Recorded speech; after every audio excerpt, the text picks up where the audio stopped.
네, 박주민 위원장 수고하셨습니다. 이 안건에 대해 토론 신청이 있으므로 토론을 듣도록 하겠습니다. 먼저 천하람 의원 나오셔서 토론해 주시기 바랍니다.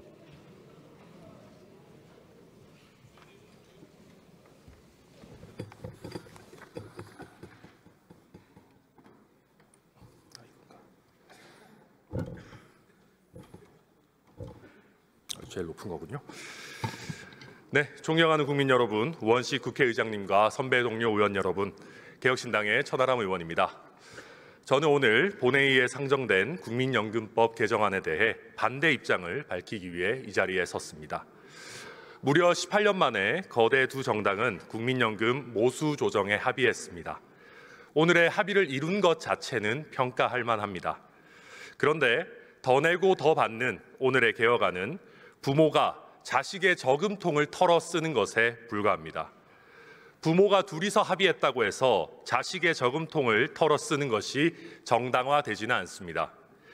21대 국회에서 연금특위위원장을 지내신 존경하는 주호영 국회 부의장님께서는 소득 대체율이 43%든 44%든 자동 조정 장치가 없는 연금 개혁은 눈 가리고 아웅하기, 언발의 오줌 누기라고 하시면서 연금을 받고 나가는 사람은 먹튀하는 셈이고 청년 세대 입장에서는 약탈이 된다고 하셨습니다. 실제 2023년 5차 국민연금 재정 추계에 따르면 소득 대체율을 현행 수준으로 유지하고 보험료율을 17%로 인상하더라도 재정 안정 달성이 어렵습니다. 소득 대체율 43%, 보험료율 13% 안으로는 지속 가능성을 확보하는 것은 불가능합니다.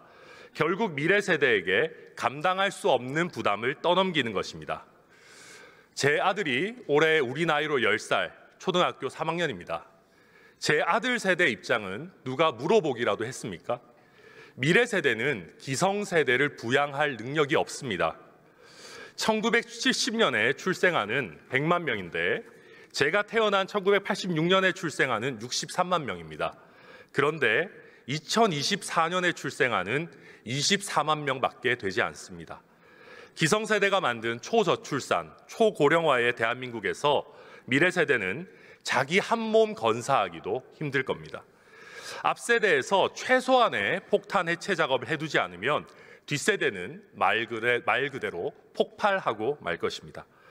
그런데 오늘의 합의안은 국민연금의 막대한 부채가 발생하는 것을 막기 위한 자동 조정 장치 논의조차 뒤로 미뤘습니다. 민주당이 기성세대의 연금액 삭감을 걱정하면서 자동 조정 장치에 사실상 반대하고 있는 상황에서 특위에서 자동 조정 장치가 도입될 것이라고 확신하기는 어렵습니다. 자동 조정 장치에 대한 반대는 현행 개편안이 지속 불가능하다는 것을 반증합니다. 반드시 선행되어야 할 구조조정에 대한 담보 없이, 구조개혁에 대한 담보 없이 오늘 더 내고 더 받는 모수 조정만을 한다는 것에는 결코 동의할 수 없습니다. 심지어 오늘의 모수 조정은 그 자체로 기존의 정부안보다도 우리 청년, 미래 세대에게 가혹한 계약안입니다.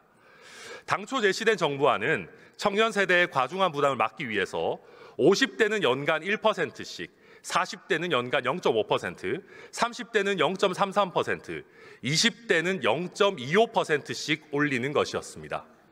젊은 층일수록 납입 기간은 길고 보험료 부담은 커지는 상황을 반영한 겁니다. 그러나 이번 합의안은 전 세대가 8년간 매년 0.5% 인상으로 통일시켜버렸습니다.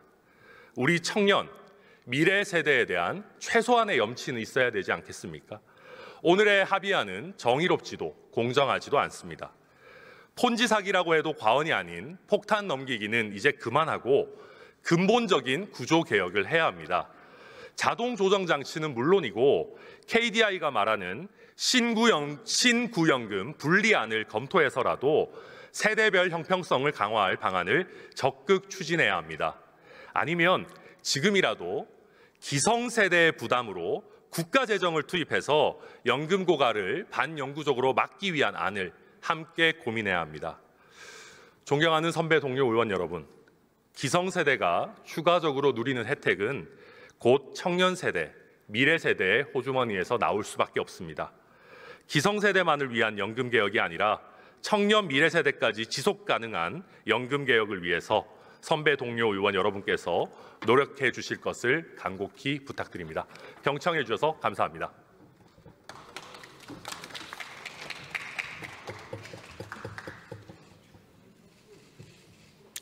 네, 천하람 의원 수고하셨습니다.